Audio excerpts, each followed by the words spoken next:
पासवान से पार्टी के जिन सांसदों के अलग होने की खबर है उनके नाम है पशुपति पारस, प्रिंस पासवान, महबूब अली कैसर, बीणा देवी और चंदन सिंह। ये तमाम लोग पशुपति पारस के साथ बताए जा रहे हैं। ज्यादा जानकारी के लिए बात करेंगे हमारे सहयोगी प्रकाश कुमार हमारे साथ बने हुए हैं। प्रकाश, बड़ी खबर है ये एलजेपी को लेकर।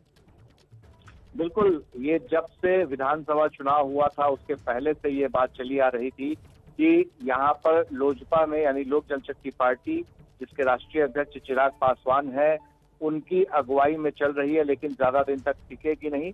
और खास तौर से जब से केंद्र में मंत्रिमंडल विस्तार का फैसला हुआ है, मंत्रिमंडल विस्तार की खबर आ रही है, उस वक्त से ये भी बात सामने आ रही थी कि लोजपा का क्या होगा। तो ऐसे में ये बड़ी खबर आ रही है कि आज शाम में करीब 8 बजे लोक जनशक्ति पार्टी के जो 5 सांसद हैं, इनमें पशुपति पारस जो रामविलास पासवान जी के छोटे भाई और चिराग पासवान के अपने चाचा हैं, इसके अलावा उनके अपने चचेरे भाई प्रिंस, ये तो दोनों अलग हो ही गए हैं। और साथ ही इनके 3 और सांसद हैं जिन लोगों ने साथ दिया है। इतना ही नहीं, अब संसदीय बोर्ड के अध्यक्ष भी लोक जनशक्ति पार्टी के तरफ से संसद में ये पशुपति पारस होंगे, उसके नेता संसदीय दल के।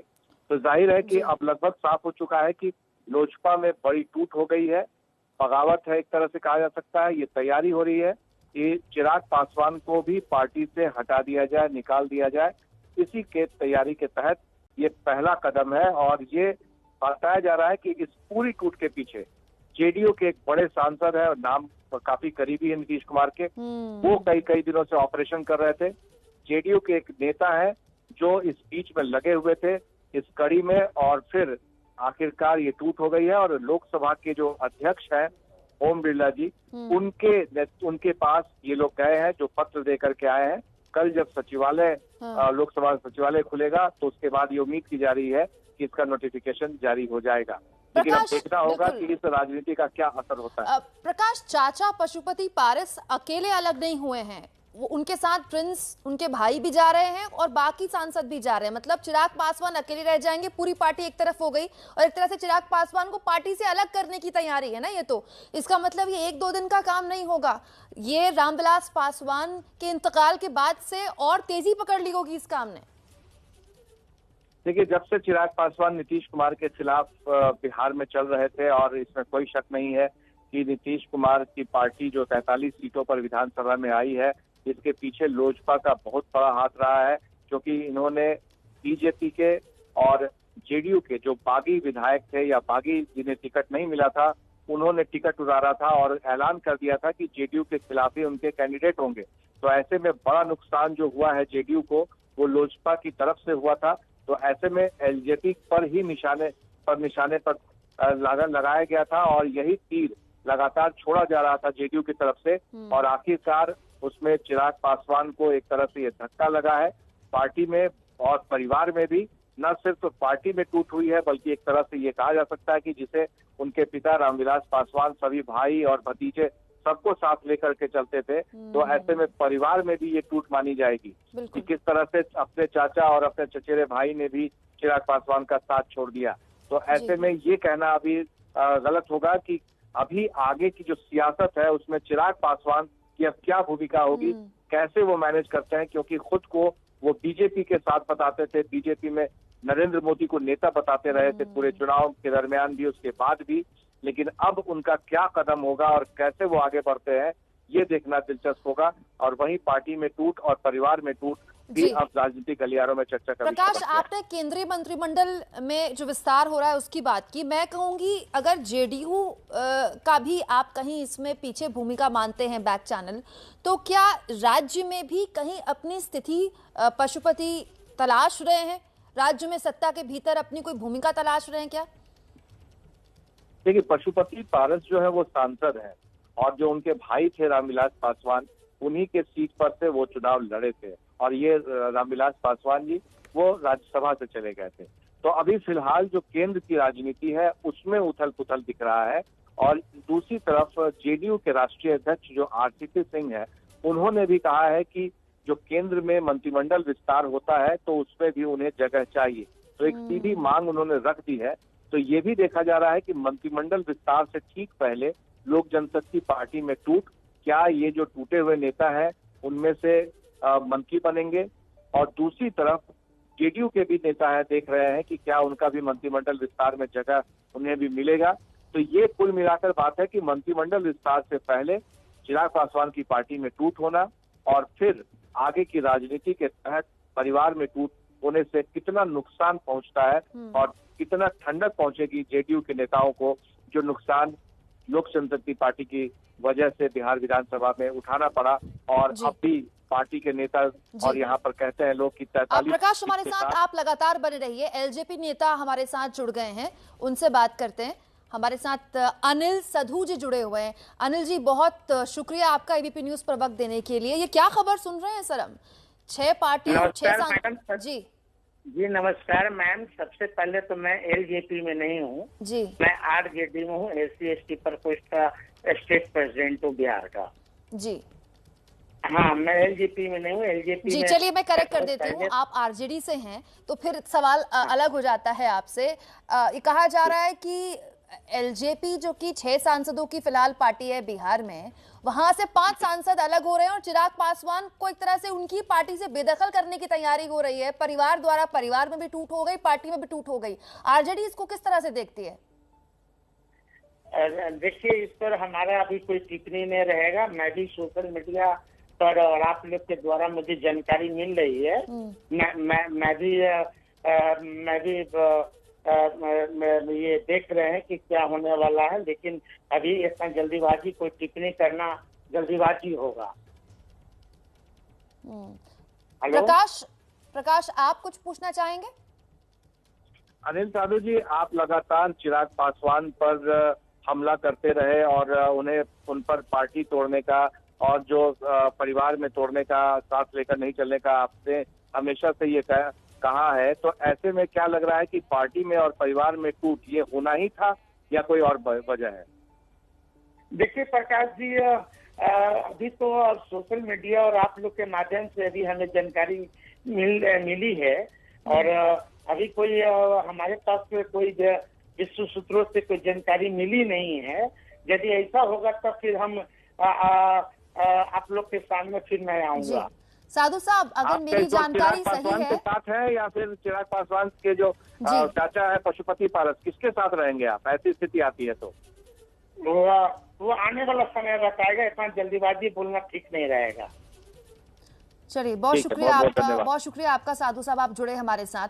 हालांकि ये महत्वपूर्ण है कि आरजेडी इस पूरे मामले में क्या कहती है, लेकिन फिलहाल तो चिराग पासवान के लिए प्रकाश ही बड़ी अजीब सी स्थिति हो गई कि चिराग पासवान, आप याद कीजिए बिहार विधानसभा चुनाव में इतनी तीखे तरीके से हमलावर तेजस्वी यादव नहीं थे नीतीश कुमार पे, जिस कदर सीधे हमले चिराग पासवान कर रहे थे, और आज उनकी पार्टी से एक तरह से उनको बेदखल करने की तैयारी हो रही है। और अगर आप कह रहे हैं कि कल नोटिफिकेशन भी जारी हो जाएगा तो फिर ये तो बहुत ही बड़ी किरकिरी और बहुत शर्मिंदगी वाली बात हो गई चिराग पासवान के लिए। देखिए, राजनीति में उठापटक चलता रहता है और जब चिराग पासवान ने ये कदम उठाया था बिहार में एनडीए में कहने को बीजेपी के साथ और नीतीश कुमार के साथ नहीं होना और उनके खिलाफ उम्मीदवार उतारना, उनके खिलाफ आग उगलना, तो उस वक्त भी उनको ये अंदाजा हो गया होगा कि अगर वो सफल नहीं हो पाते हैं बिहार में एनडीए को आने से रोकने में, तो ऐसे में क्या हो सकता है। क्योंकि राजनीति में तोड़ जोड़ और साथ मिलना, दूर जाना, ये सब लगा रहता है। सब परिस्थिति के हिसाब से काम होता रहता है। आप देखिए, जीतन राम मांझी, जिनको कि नीतीश कुमार ने मुख्यमंत्री बनाया और फिर वो अलग हो गए, बीजेपी के साथ चले गए थे, फिर उसके बाद लालू के साथ, उसके बाद फिर वो वापस आ गए। तो ये राजनीति में उलटफेर चलता रहता है। और सवाल ये उठता है कि क्या चिराग पासवान को एलजेपी से बेदखल करने में कितनी इनको सफलता मिल सकती है। देखिए, पार्टी में सांसद जितने हैं, अगर वो टूट करके चले जाते हैं किसी पार्टी में, तो इसका मतलब ये नहीं है कि पार्टी टूट जाएगी, पार्टी अलग हो जाएगी। हाँ, पार्टी के जो सांसद हैं या विधायक हैं वो जरूर चले जाएंगे, उनका विलय हो सकता है किसी दूसरे पार्टी में या फिर उनका अलग अस्तित्व रह सकता है।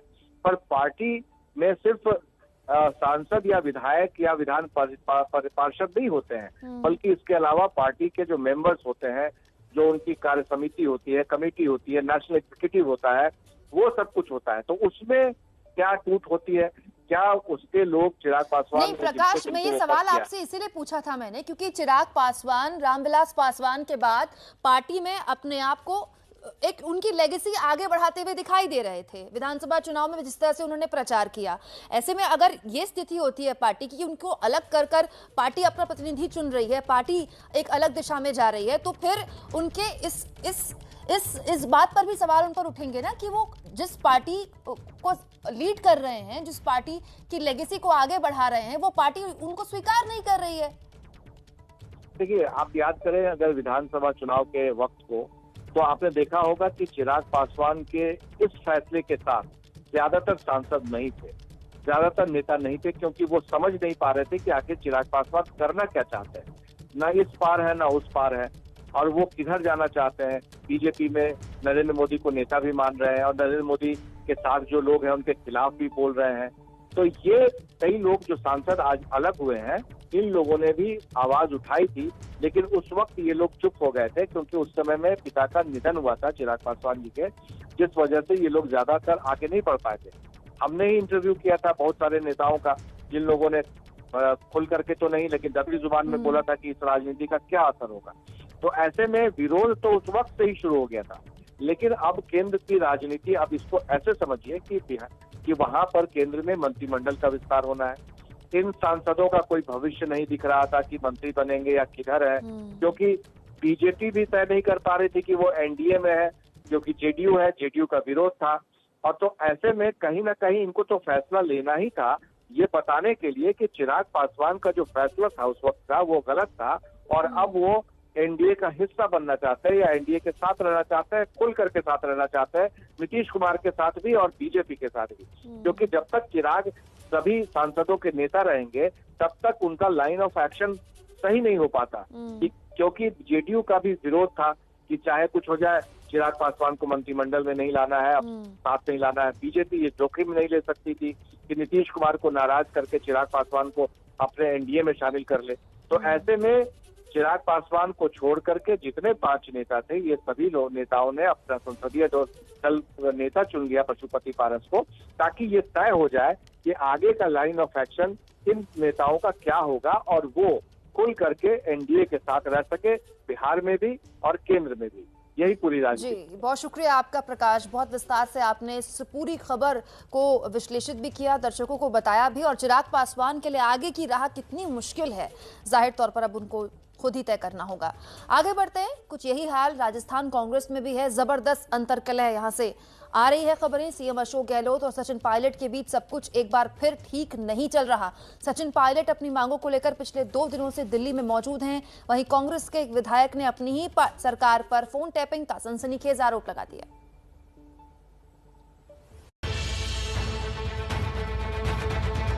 राजस्थान में एक बार फिर सीएम अशोक गहलोत और सचिन पायलट के बीच तकरार का फिलहाल कोई समाधान निकलता नहीं दिख रहा है। सचिन पायलट पिछले 2 दिनों से दिल्ली में हैं। कांग्रेस आलाकमान मंथन कर रहा है कि संकट का हल किस तरह से निकाला जाए। वहीं इस तकरार में अब नया पेंच फोन टैपिंग का फंस गया है। पायलट खेमे के विधायक हैं वेद प्रकाश सोलंकी। इन्होंने गहलोत सरकार पर विधायकों के फोन टैपिंग के आरोप लगाए हैं। वेद प्रकाश का कहना है कि उनका फोन टेप हो रहा है, इसकी उन्हें जानकारी नहीं है, लेकिन दूसरे कई विधायकों का फोन टैप किया जा रहा है। अगर मेरे साथ होती मुझे लगेगा तो मैं जरूर आपको इस चीज़ शायर करूंगा और कहूंगा कि सरकार फोन टेप कर रही है, लेकिन अभी तक मुझे नहीं लग रहा है कि सरकार फोन टेप कर रही है या नहीं कर रही है। मुझे अभी तक इसकी जानकारी नहीं है, लेकिन जैसा पूछा गया था वैसा ही मैंने बताया कि कुछ लोगों ने कहा है, हमारे विधायक साथियों ने भी कहा है, उधर के जो विधायक साथी हैं एक दो, उन्होंने भी ये चीज़ कही है कि फ़ोन टेपिंग हो रहे हैं। अधिकारियों को किसी भी तरह पे, उच्च अधिकारियों द्वारा या आदि से नीचे वाले अधिकारियों को भी ऐसा हो रहा है, उनको डराने धमकाने जैसी बात सामने आई है। सरकार की तरफ से इन आरोपों को सीधे तौर पर नकार दिया गया है। मंत्री प्रताप सिंह खाचरियावास ने कहा है कि जिनके फोन टैप हो रहे हैं उनके नाम बताए जाएं। देखिए, राजस्थान सरकार किसी का भी फोन टेप नहीं करती है, ये हमारा चरित्र नहीं है। यदि कोई भी हमारा विधायक परिवार का सदस्य यदि ये बात कहता है फोन टेपिंग हो रही है, तो उनको, उन विधायकों के, वो ये कह रहे हैं, मैंने जो उनका बयान सुना उन्होंने कहा कि मेरा फोन टेप नहीं हो रहा है, बाकी 2-3 एमएलए ने मुझे कहा। उन एमएलए के नाम आपको सामने लाने चाहिए, आपको जाकर मुख्यमंत्री जी से मिलना चाहिए, मिलकर बात बतानी चाहिए। कांग्रेस के भीतर मची कलह का फायदा बीजेपी उठाना चाह रही है। केंद्रीय मंत्री गजेंद्र सिंह शेखावत ने आरोप लगाया है कि कांग्रेस सरकार फोन टैपिंग का इस्तेमाल राजनीतिक हथियार के रूप में करती है। ये जो वर्तमान कांग्रेस सरकार अवैध तरीके से जनप्रतिनिधियों के टेलीफोन टैप करती है और उसे अपने राजनीतिक हथियार के रूप में उपयोग करती है, ऐसा अनेक बार अनेक लोगों ने आरोप लगाए हैं। शेखावत ने राजस्थान सरकार से इस पर स्पष्टीकरण देने की भी मांग की है। अब देखना यह है कि गहलोत और पायलट के बीच का विवाद कहां जाकर खत्म होता है।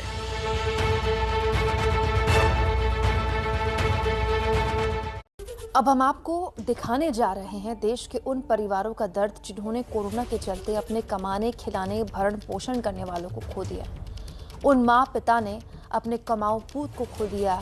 किसी के पति की जान चली गई तो किसी के पिता बेसहारा छोड़कर चले गए। दिल्ली के परिवार के पास पहुंची हमारी संवाददाता मदीहा खान।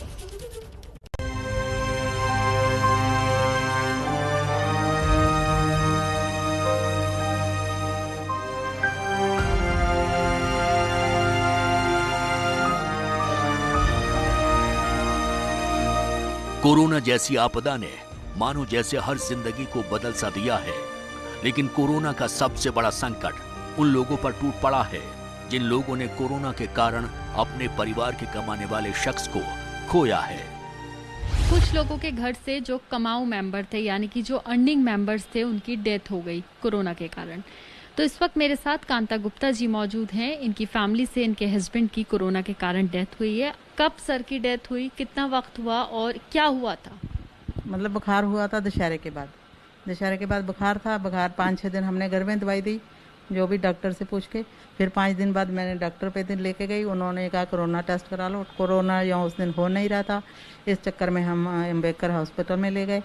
7 तारीख को हम ले गए थे, तो वहाँ उनकी ऑक्सीजन थोड़ी कम हो गई, इस मारे एडमिट करना पड़ा। और थे सही, अच्छे भले थे, कोई परेशानी नहीं थी वैसे। पर फिर वो 14 नवंबर को उनकी डेथ हो गई। इस गुप्ता परिवार में 3 बेटियां और 1 बेटा है। पिता ने गुजरने से पहले तीनों बेटियों की शादी कर दी थी, लेकिन जो बेटा है वो 22 साल का है और 12वीं पास कर रखी है। अब परिवार के गुजारे की जिम्मेदारी इस पर आ पड़ी है। अभी तो देखिए, कहते हुए अच्छा नहीं लगता, पर लोगों से पकड़ के हम कर रहे हैं। हम इतने मुश्किल हालातों में कि हमें खुद कभी कभार तो हम मतलब मैं रातों को सो नहीं पाता हूँ कि मतलब कल खर्चा कैसे चलेगा। इवन आप ये मानोगे कि इस महीने का मेरे को पता है कि हाँ जी इस महीने का मेरे पास खर्चा है। मेरे को अगला मंथ जो है, मेरे को ऐसा लगता है कि जैसे कल ही अगला मंथ शुरू हो गया। कोई हेल्प नहीं करता ना तो इसको बुरा लगता है। मेरे को अगर कोई देता है तो मेरे को बुरा लगता है बहुत ज़्यादा कि भैया क्यों नहीं, मैं अपनी तरफ से क्यों नहीं कर पा रहा, क्यों मैं उनसे पकड़ूं। अब तक घर का खर्चा रिश्तेदारों की मदद से चल रहा है। बेटा अभी छोटा है, अभी तो उसने पिता का काम भी नहीं सीखा था, पढ़ाई भी पूरी नहीं हुई थी। ऐसे में बेबस और बेसहारा इस परिवार को सिर्फ उस सरकार से ही उम्मीद है।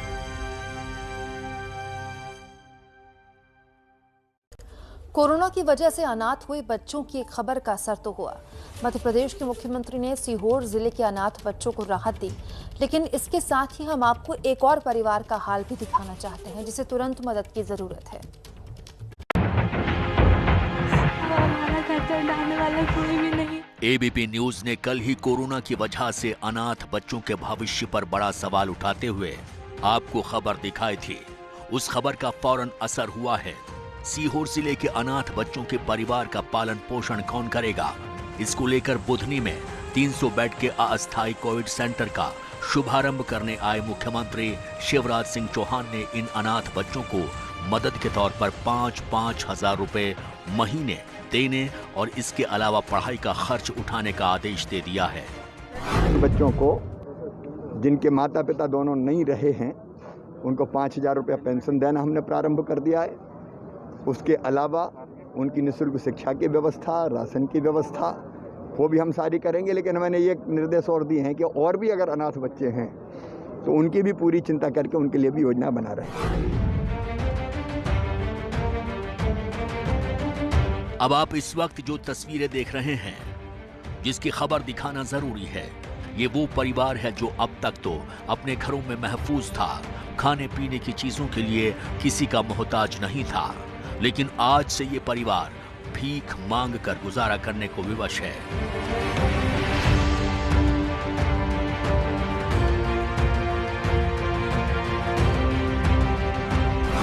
करीब 1 महीने पहले ऑक्सीजन की कमी के चलते त्रिवेणीगंज के पिलुआहा गांव के रहने वाले धीरेन्द्र शर्मा की मौत हो गई थी। ये वही धीरेन्द्र शर्मा हैं जिसे त्रिवेणीगंज के स्वास्थ्य विभाग ने मरने के बाद ऑक्सीजन लगाया था, जिसको लेकर ये मामला काफी सुर्खियों में रहा था। एबीपी न्यूज ने भी खबर को प्रमुखता से दिखाया था, लेकिन मौत के 1 महीने के बाद भी पीड़ित परिवार को मुआवजा नहीं मिल सका है। कने कने चटा बाल बच्चा हमरा से को कमेलार ने बेटा कमेलार पति हमर रहे ख्याल है एक्सपायर क्या गया 1 महीना पहले, ये सब 8 तारीख 5वां महीना में। अभी तक सरकार की तरफ से कोनो राहत मिल रहा है? कोनो राहत नहीं मिल रहा, कुछ नहीं। तो जिंदगी फिर केना चले छै?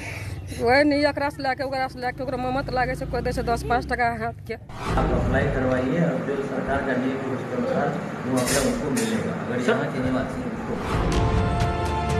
एक ही इलाके में कोरोना से दर्जनों मौत होने के बाद भी सरकार की 4 लाख की राहत के ऐलान के बावजूद कई परिवार अभी तक वंचित हैं। जिस परिवार का भरण पोषण मृतक की कमाई से चलता था, उस परिवार वालों की हालत काफी दयनीय है, लेकिन सरकारी महकमे के अधिकारियों के कान पर जूं तक नहीं रेंग रही है। देखते रहिए एबीपी न्यूज, आपको रखे आगे। अब बड़ी खुश होगा। तेरे पापा ने आज गजब कर दिया। मिनिमम गाय मत बनो, मैक्सिमम वन तो यहाँ है। तो आपने द फैमिली मैन का नया सीजन देखा या नहीं? सिर्फ प्राइम वीडियो पर। गेम